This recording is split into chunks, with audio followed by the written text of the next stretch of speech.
Todcast.com. And I'm Tony Russo, no relation. And welcome back to us. Took a week off, but we're back, and we'll be back probably every Tuesday-ish, probably every noon-ish every Tuesday. Here together at the Crowbar until it gets too cold, then someplace else. And then we'll put up plastic. That's actually my plan. I know it's probably not going to work very well, but no, it'll work fine for me. I do that. I actually, the first house I lived in Union Beach, we had so many. The house was so small, and we had so many people that we ended up having to move out onto the front porch, which was just had it had windows, but the windows were just the storm. No. Oh, okay. Just the ones that go in like front triple pane, right? Anything. And so that's what we did. We covered the whole thing in that thick plastic. And yeah. I mean, I'm not going to say it wasn't cold. It was cold, but it was also bearable. And I've got a really high tolerance for the cold. Lots of fun stuff for you today. A different way that I had intended on starting when I started this sentence, because I remembered that I brought something that I wanted to show you. Oh, really? Yes, I'm wearing my writer's cuffs today. Nice. And I didn't even think of it, and then I was driving along, and in case you missed it, Todd and I had this conversation a couple weeks ago. A lot of people don't wear cufflinks because they're not functional, like they get in the way. But I have a small cufflink collection, and I like to wear them. So what I did was, instead of pinching to wear them, I fold the one sleeve under the other. And you're convinced that you didn't create it, but you coined the phrase. It's the writer's cuff. I'm pretty sure. I would love to see someone else produce. I mean, it's not a challenge. I don't care who said it. I just know that I'm one of the people who said it. I call this the writer's cuff because since I write for a living, I used to not be able to wear them because they hang down, and now they don't hang down, and I can write. I still have to take my rings off. So these are called, I guess, writer's hands, right? When you have to take your rings off. Similar to jazz hands. Jazz hands, but tappier. All sorts of fun stuff this week. We're going to take a little bit, not a complete left turn, but more like we're going to bear left a little bit. Because we're going to talk a little bit more about content marketing during our show, as it relates mostly to us, because I'm self-involved, and I can't talk about someone who's not me for very long. But my new job as editor of OceanCity.com, one of the things I'm responsible for, content marketing, and that's a fair name. I'm not going to say it's not a fair name, but I was thinking we wanted to have this conversation anyway this morning. I don't refer to myself as a blogger yet. Yeah, and I still refer to myself as a reporter or a writer. Yeah, and I think the reason is, and I want to lay this on you. Yeah, okay. Okay. The difference between a reporter / writer and a blogger is I have to go places to get my story. Right. You blog about stuff you see on the internet. Okay. You hear on a podcast. Blogging tends to be very echo chambery, very like we. Right. But journalism is like, there's something happening out there. I'm going to go find out what it is, and now I'm going to tell you about it in print or on video. Yeah. And so I think I don't see myself ever embracing the blogger moniker. No, I think that's a fair assessment. I think you're a professional. Yeah. There are professional bloggers like not Paris Hilton, the guy Perez Hilton. He is a professional blogger. Yes. He makes a lot more than I do. Right. He has more cachet, certainly not more credibility, because he's a gossip. I mean, like, yeah, he writes about celebrities. Right. So gossip columnist doesn't have but he is a blogger. He doesn't really go out a lot and get a lot of stories. Yes. So my thing is, where do I fall in that spectrum? Because I'm not a professional. Yeah, but no, you are. You're more of a. I don't act professional. You're a photojournalist. If professional writer doesn't make you comfortable, yes, I think you got to say photojournalist or documentarian. Same thing. Documentarian. You go out and get stuff. Yes. Don't a blogger. I think it's right. Somebody, love or hate, but it's also. So with what we're doing, and one of the reasons we're talking about making this a little bit of a switch and talking more about content, because it's very much what we're passionate about, what we do, and that sort of thing. And it happens every day that the story's coming along, or somebody's talking about something, or a client is talking about just marketing in general, and it's my strongly held belief that content is what makes marketing. So the whole content marketing is still kind of like a, I don't know, kind of a trendy word. Right. I don't know. I would hate to be referred to as a content creator. I mean, it's what do I do? I wouldn't challenge you if you said that I was a content creator, but I think that diminishes it a little bit, because I think content creators, here you go. Yeah. A content creator includes bloggers and journalists. Okay. Right. And again, I'm not shitting on bloggers. Bloggers are fine, and there are lots of bloggers who do a lot of good job. I blog. I do a beer blog where I don't go anywhere. I write what I think. That's fine, right? And a blogger in that case is something below an essay. Do a lot of research and get something like long and thought-provoking published. Sure. Whereas a blogger is like, you know what? This is what happened. This is what I think of it. This is why I think you should agree with me. Right. Nothing wrong with that. Yeah. It's just different from journalism. It's more editorial. Okay, so I'm drawing a line right now. Okay. Well, we've established that I am an impresario. Right. Which I just, yeah. I know. I love that you love the word. you heard that word and you're like, that is my word from now on. Yeah. And it's not you, just like I reminded you that that's what you were. Yeah. Now, I'm loving to see you embrace it. I'm embracing that, and I've long called myself a content creator because that's what we do. But I think you're right, and that includes too many things like bloggers or sites that just aggregate content. Exactly. And we don't aggregate content; we create original content, and that's one of our big pushes: quality, fresh quality stuff on a regular basis, and we do it in maybe not the highest brow. How about stuff. A micro documentarian? I'm going to call myself a documentarian. I have no problem. Actually, I do call myself a storyteller. Right, and that's fine as well. Because I couldn't call myself a journalist because I feel like you have to have some sort of schooling for that. I don't. I feel like you've had to at least use the typewriter at one point. I have a typewriter.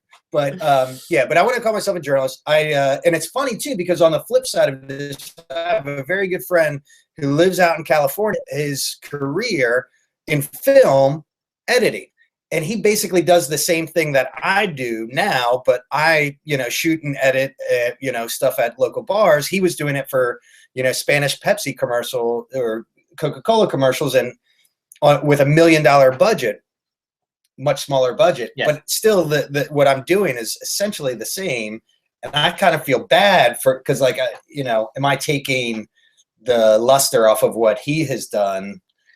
You're doing what he's like. There are only so many, and I don't know your friend, and I'm sure he's a nice fellow, but there aren't a lot of Coca-Cola contracts out there. When someone asked me what you guys did, and what I said is, It's as if you're making commercials that no one knows are commercials for not broadcast. Right.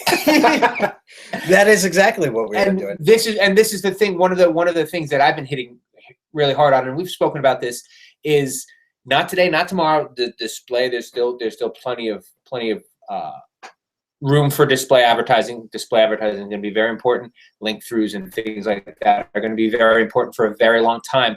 But in our lifetime, product placement is going to be the only form of advertising left, because there are ad blockers and because there are fast forwards. Right. Product placement with Fun Life Test. For example, no, but like one of my favorite things. That we're going to be going back to doing audio soon. We have 2 cameras. I go back and forth. So we're going to be going to audio pretty soon, and I do audio with 2 other podcasts. I'm probably going to do a third now with my new company. And one of the things that I love about audio is that it's the only place left where you can say a commercial and not have anybody fast forward it to. Now, if you listen to podcasts a lot, which if you're watching this or listening to this, you probably do.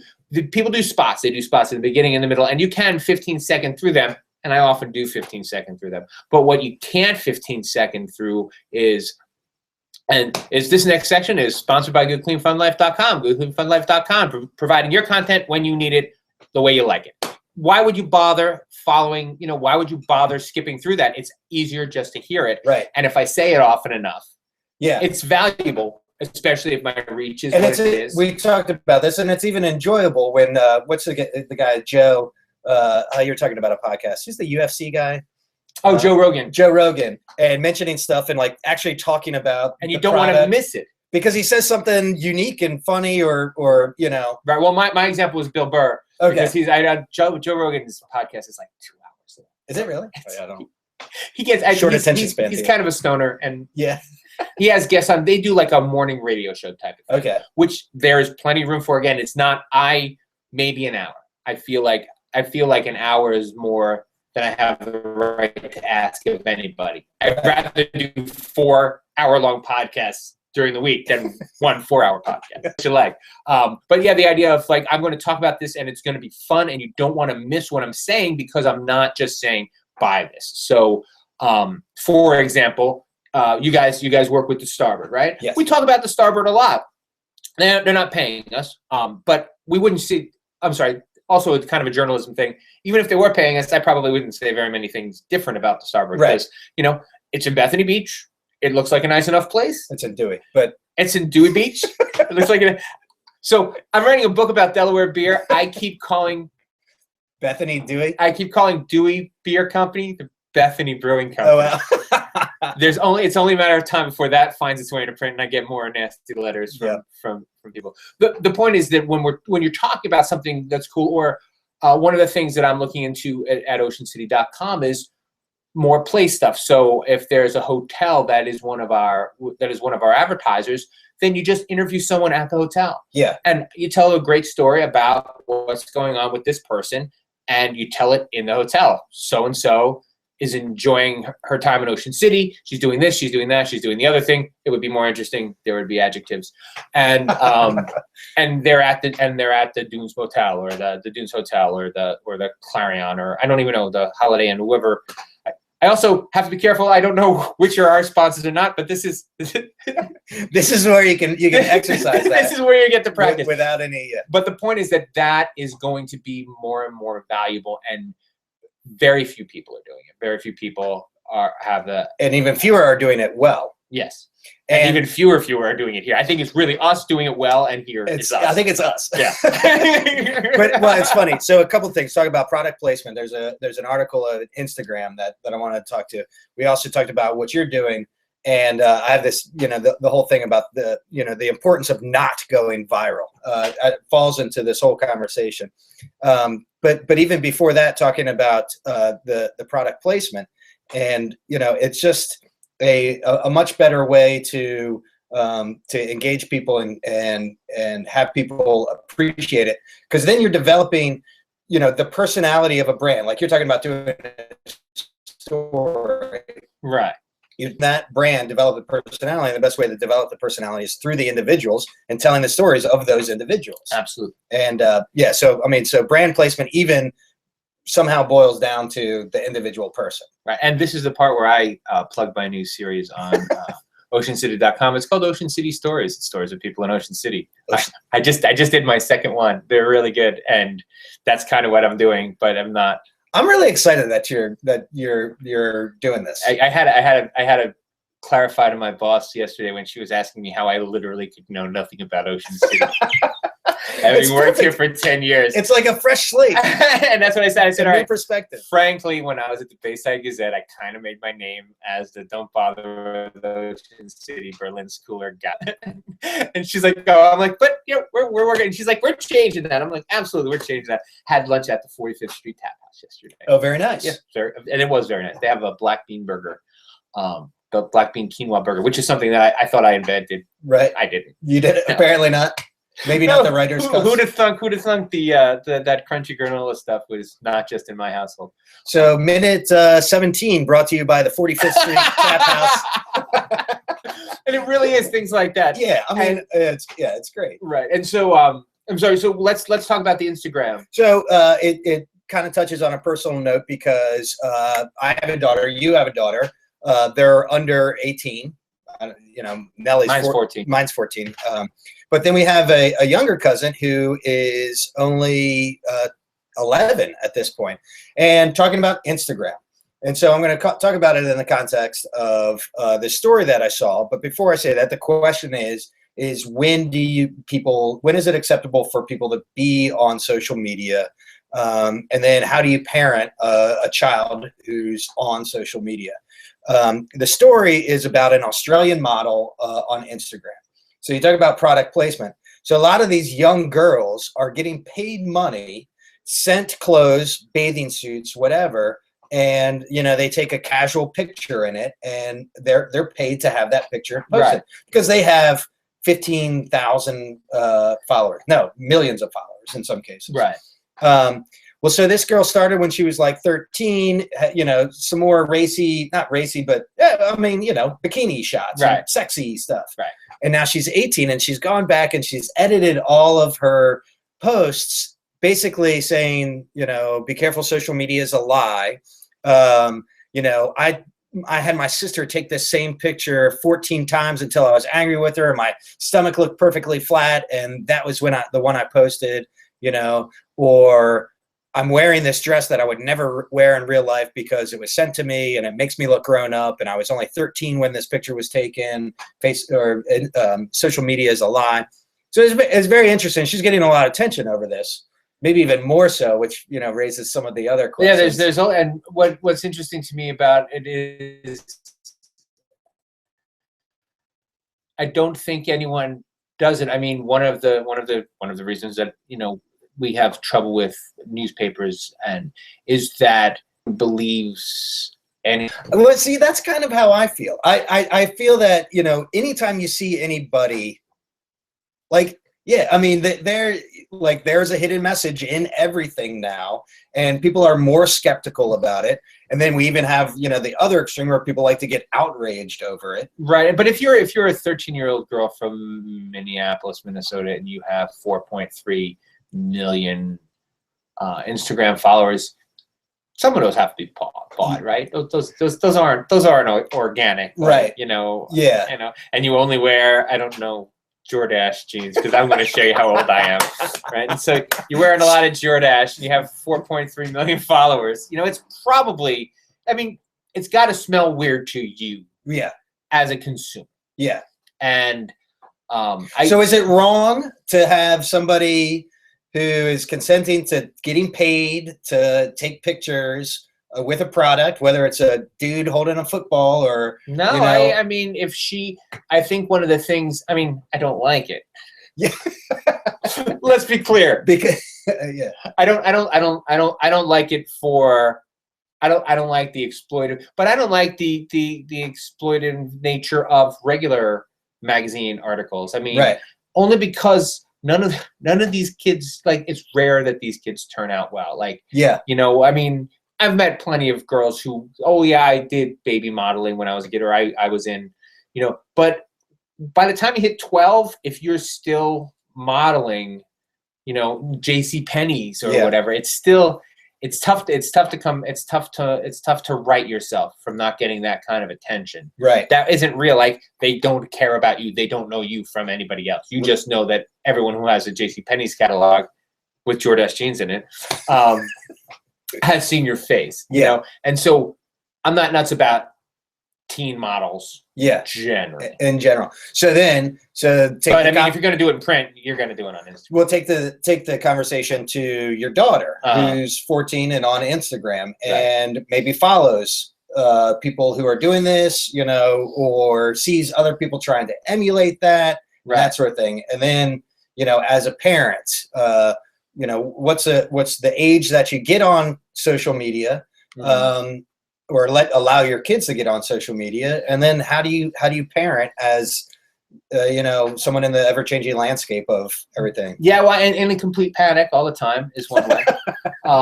It's something red-faced, right? My children have always been, because of what I do, they've always been kind of engaged. Allison has. I think she's at AlleyGal on Twitter. It's just right. I signed her up, and she has these accounts, and just like anything else, my kids also drink You know, they don't drink a lot, but you know, Allison is 14, and she tastes every beer I buy. Not every literal beer, but every time I get a new beer, I let her taste it. She can have a little wine. Right. She makes my Manhattan. She can taste to see if a Manhattan tastes right. And what it is that you develop. It's not episodic. And when you were talking earlier about people get outraged because they live they believe that the world is an episodic race. Yeah. And so you develop the culture that you like. I mean, she's done some really stupid things on social media, and she did them when she was younger, and she's 14 now, but she, you know, and they don't get it when they're getting like attention. They're like, oh, these people like me. They probably don't. And fortunate, like nothing bad happened. And nothing bad happened. But she's like, oh, so-and-so. And I'm like, do you know so-and-so? And she's like, no. I'm like, remember? And she's like, yeah. And I'm like, well, put it in your head because you're getting older. Yeah. And then after that, it was, you know. And what you're saying about the episodic, it's like the saying that it's not just that one instance of thing. It's the learning. It's the learning over the course of, you know. Yeah. So talk about it. I mean, I follow my daughter on Instagram, and I mean, if she wanted to have like a fake account, I know lots of kids get fake accounts so that they can put up stuff that their parents don't see. That's not episodic. That's cultural. Yeah. That's like one of the things I always tell my daughters. I told them this before. Before I was on, before there was an internet. I have only had 2 kids that were older than the internet. But, you know, one of the things they would say, when I was talking about conscience and I was talking about making decisions, I always say to yourself, what did I ask my father? Right. And if the answer is no, then you probably, now you still might want to, but don't kid yourself that you're in the right. Yes. If it's something that you wouldn't ask me if you could do. Right. You know? And this is pre-sex. I mean, I'm not talking about it. I'm just talking about, like, you know, all the kids are going here. Should I go with them? Call me and ask me. If you don't want to call me and ask me because you're lazy, say, well, would I call him if I wasn't being lazy? Or am I not calling him because I think he's going to say no? Right. And I'm very what permissive. Are the reasons? Yeah. And then I'm like, you will never make me a more permissive parent than I am, right? So as permissive as I am, if they're like, oh, well, I think he probably would say don't go, then it gives them pause and at least makes them pay more attention. Right. Same thing with the online presence. It's like, just, you know, if I'm following you, I hardly ever like their things. I forget I have Instagram 70% of the time. I like, I don't know if you said it on air or not, but you take them along on assignments, and then it's convenient that they have Instagram because then they can take care of the Instagram that you need to take care of. They run the Instagram. I think 3 of my 4 daughters have had front page photos printed. I think that's great. In publications around the peninsula. I do think that's great. That's like Nellie is involved in the STEM program through the tech school, and right now is learning Photoshop. And I'm like, I didn't use algebra today. I used Photoshop all today, day, yeah. and that is my job. So the skill that you're learning is valuable, you know, and I think that's a good thing. So the product placement, girls, you know, looking for attention, likes, and that sort of thing. The importance of not going viral, something I believe in. Yes. Well, I think when you say that, and we discussed this off air, it's not like, oh, this looks like it's going to go viral, I better pull it down. Yes. But the goal, this is kind of common knowledge, but what we're discovering in talking with various people is that it's not common knowledge. So let us tell you that if the plan is to go viral, I think you're wasting a little bit of energy. It's flawed. It's what you want to do is, because I can't even think of a viral video. Can you tell me a viral video? Okay, I'll tell you a story about a video that was made on YouTube by this guy, Devin Graham. He has these incredibly fun videos. Music is produced by his friends. He gets all his buddies together, and this video is the guys with soccer or big inflatable balls that they hold up and they can still run around, and they're just smashing into each other.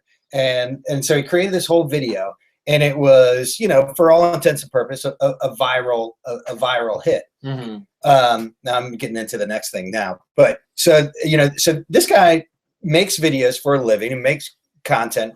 He's a content creator. He is a content creator. And it's such good imagery, or it's such a good story that people will then steal it from him and put it up as if they were putting it up themselves, in the vein of trying to get that attention, to try to get, to do something that's viral. Right. And it's cheating. And it's not only cheating, it's what's the purpose. Now, if you are, it's buying lottery tickets. So trying to produce a viral video is buying a lottery ticket, and you want to know what the purpose is in advance, because if you're going to get 1 million likes, 2 million likes on Facebook, first of all, they're on Facebook. Another problem altogether. But second of all, if the attention isn't from people, if you're not going to capture those people and make them regular visitors to your site, that is the problem. I told Todd when I first got here, I heard my first cat photo experience on the internet. I was down in Ocean City on assignment, doing stories, and I posted a picture of a boardwalk cat down in Sunset Park. Do you know the cat? I know of the cats on Sunset Everyone Park. knows the cat. Well, this one cat, maybe there are more. Oh, okay. No, I'm thinking Somerset. Yeah, no, you're thinking by Trimpers. Okay, yeah. No, this one is the park. He may belong to the homeless guy there as much as a cat can belong to a homeless guy. He may get fed by the guys in the Coast Guard. Who knows? Point is, I put this cat picture up, and I'm like, hey, I'm in Sunset Park. Check tomorrow for the story. People went crazy over this freaking cat. I mean, of course they did. But it was still like, because it's the internet. And the internet was made for cats. But I didn't appreciate how much. It was the first. I've been writing for a decade now. That picture of that cat got more attention than everything I've ever written combined within an hour. I think, I don't know what it is now, but like by the end of the day, it was really up to like 18,000 views or something absurd. 2,200 likes, 700 shares, and it was just a cat. I didn't do anything. And so, like, if you want to do something viral, then you want to talk about cats and stuff like that. But more importantly, the people who made the real connection were the people who recognized the cat. And then some people started posting their own photos that they had taken of this cat. That's good engagement. And there you go, right? And then telling stories about the cat, or going and, like, yesterday or 2 days ago, someone sent me an email saying, hey, I just want to let you know, I went by, the cat was there, I took a picture, he's happy. And I'm like, okay, now this cat's a rock star. Yeah. Right? And now if I were going to do something, if I was going to make an attempt to do something viral, now is the time when I would go and I'd do a film about the cat. But my job isn't to get more people to... I'm going to go do a film about the cat. You totally can. Not to sell out. But my job is to make people appreciate, this might be a good way to do it, but just like putting up a picture of that cat every day doesn't make people fond for Ocean City. It makes people fond for cats. Right. So if most of the people who are liking it are cat people, right, then I've wasted my time. The people who are like, oh, next time I'm in town, I'm going to go by and see that cat, those are my boss's customers. Those are my customers, such as I have customers. So, and then the next step that becomes even more dangerous is like when I jokingly said I'm going to go make a cat video or make a video of the cat. Yeah. Or I'm just going to steal that picture. I'm going to screenshot it. I'm going to put it up on Good Clean Fun, right, and see if I can't get similar traction. Or to take it even one step further, I'm going to write a scathing story about the dangers of feral cats and homeless people living, and then I'll bet that story's in Ocean City today this week. But then then that's like the outrage over, I can't believe this, Tony Russo has shed a light on a deep, dark secret of Sunset Park. Yes. And cats and their secret evil cat of dirtiness and Sunset Park. But on a more positive kind of engagement note, a story that got a lot out today and got some play. And again, I'm not used to people reading my stuff. I mean, he's read like 4 things I've ever written. So I'm still, I'll admit to still being a little overwhelmed. But I did a story today about a woman who skated from the inlet to Rehoboth Beach for her friend. who has breast cancer for the third time. She had like early onset breast cancer when she was 32, and this is her third time. And I don't know how things are going. Get the impression that I don't want to know. Right. But so I wrote a story about how she couldn't.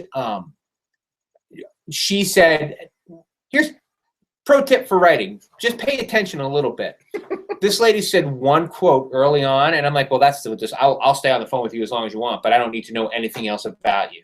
What she said to me was, "You can only give so many hugs," and I wanted to do something else. And I'm like, "Well, now I know what the story is about, right?"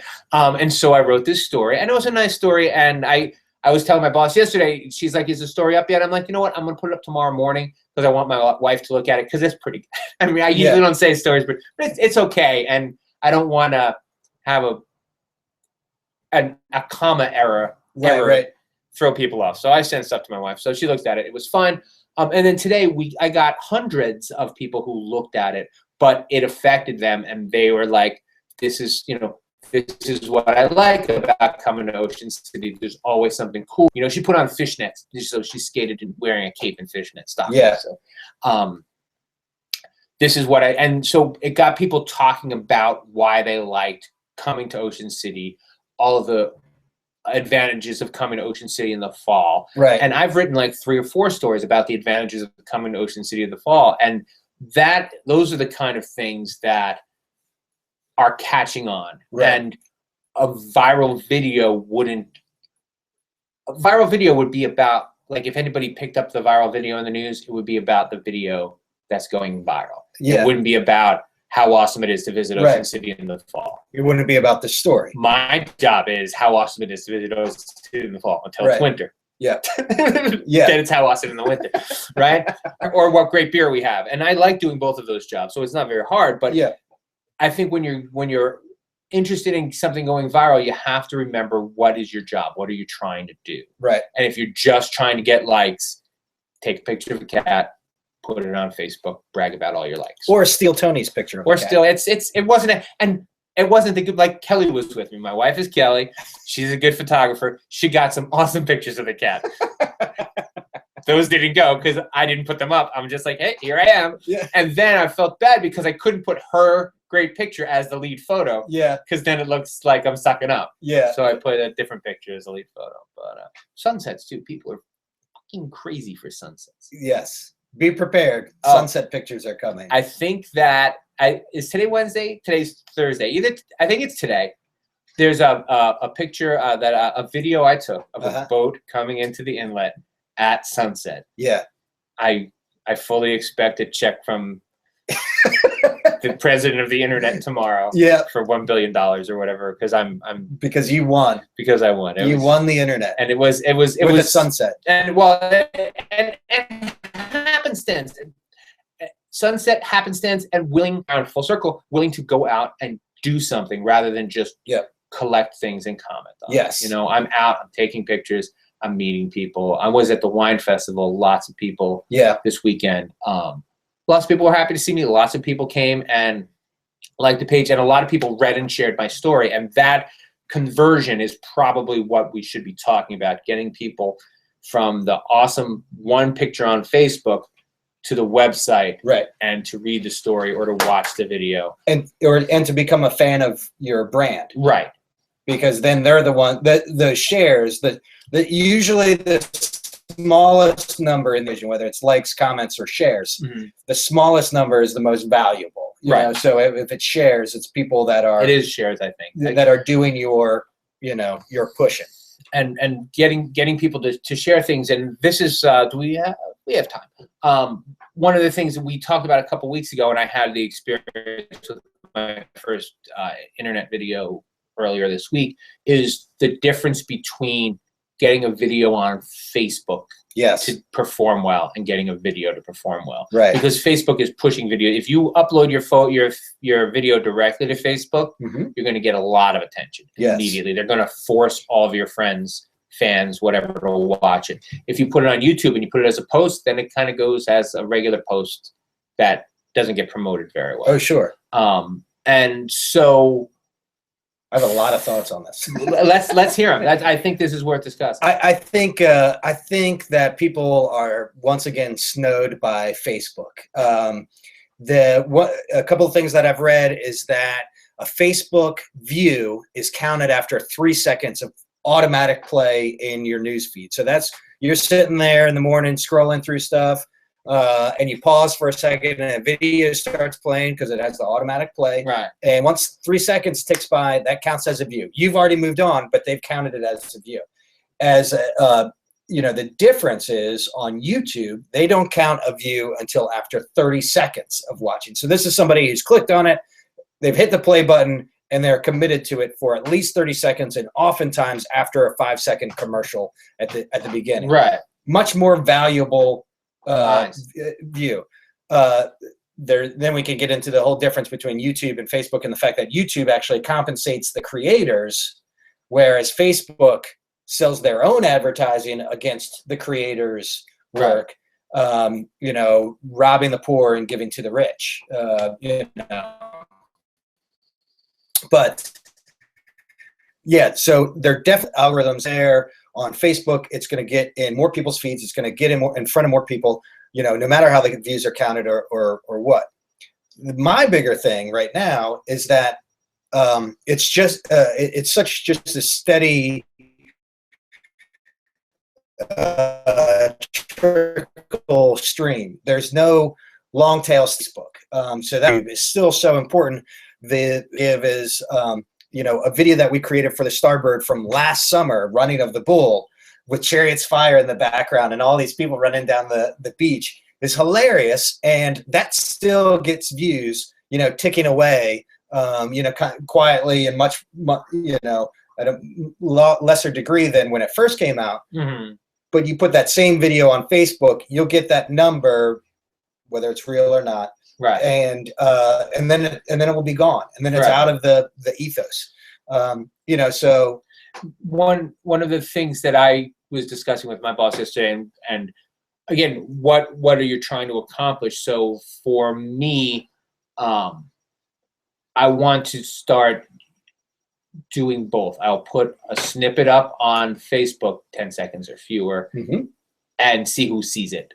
Because for me, it's about again, I've already sold out to the product placement. Like, that's what I do. I don't have to sell ads. There are people who sell ads, and we support our advertisers and things like that. But for me, it's just about Ocean City, as a vacation destination, and craft beer and Ocean City and the region as a craft beer destination. That's my job. So a little bit to say, hey, this is feel good about sunsets. So lots of sunsets, lots of birds, lots of dogs on Facebook because they're meaningless. Yeah. And then getting people to watch the whole video.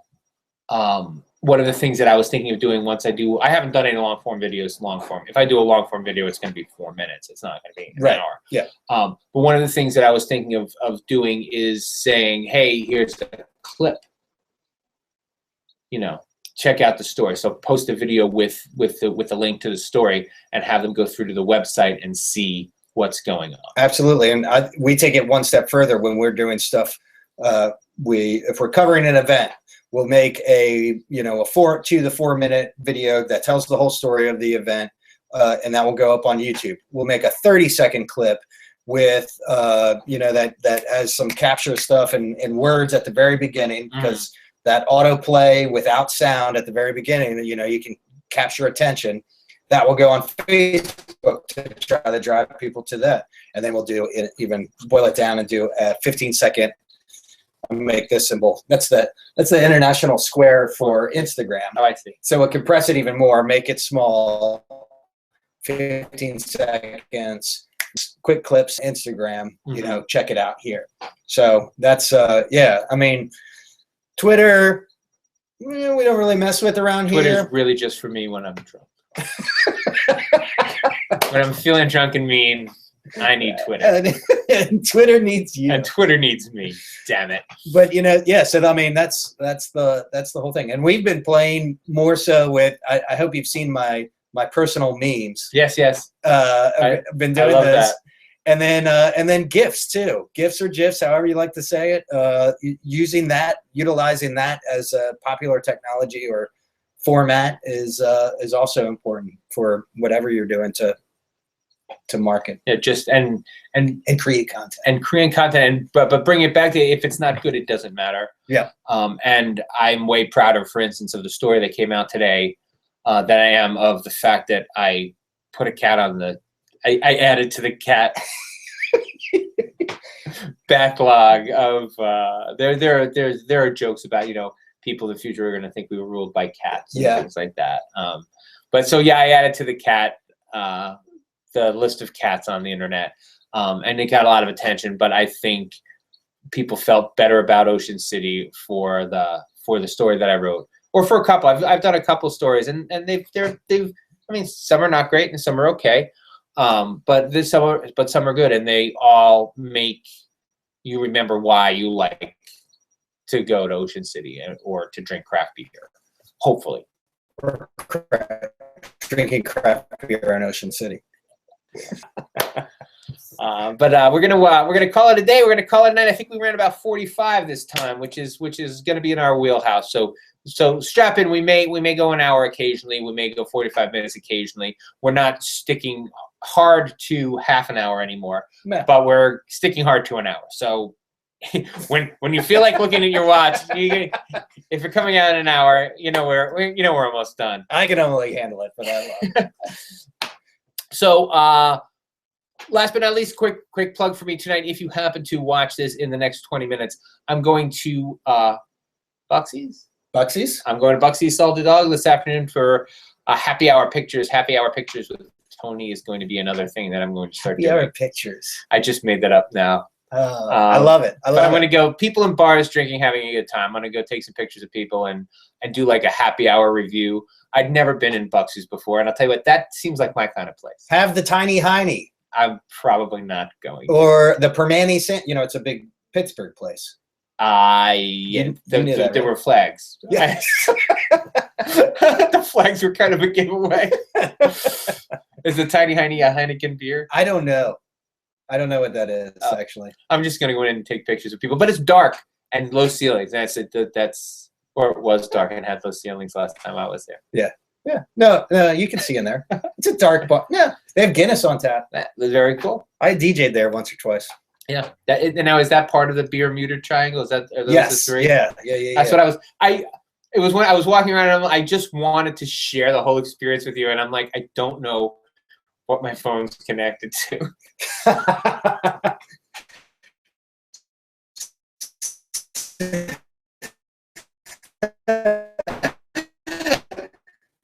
And I'm all tired and want to go. But it's pictures of me in front of a pub, and I almost even went to where we've broadcasted before, but I was tired and I wanted to go home. Yeah. But may Todd give you the sense to live in a small town. We'll see you next week at Happy Hour. Cheers. Happy hour.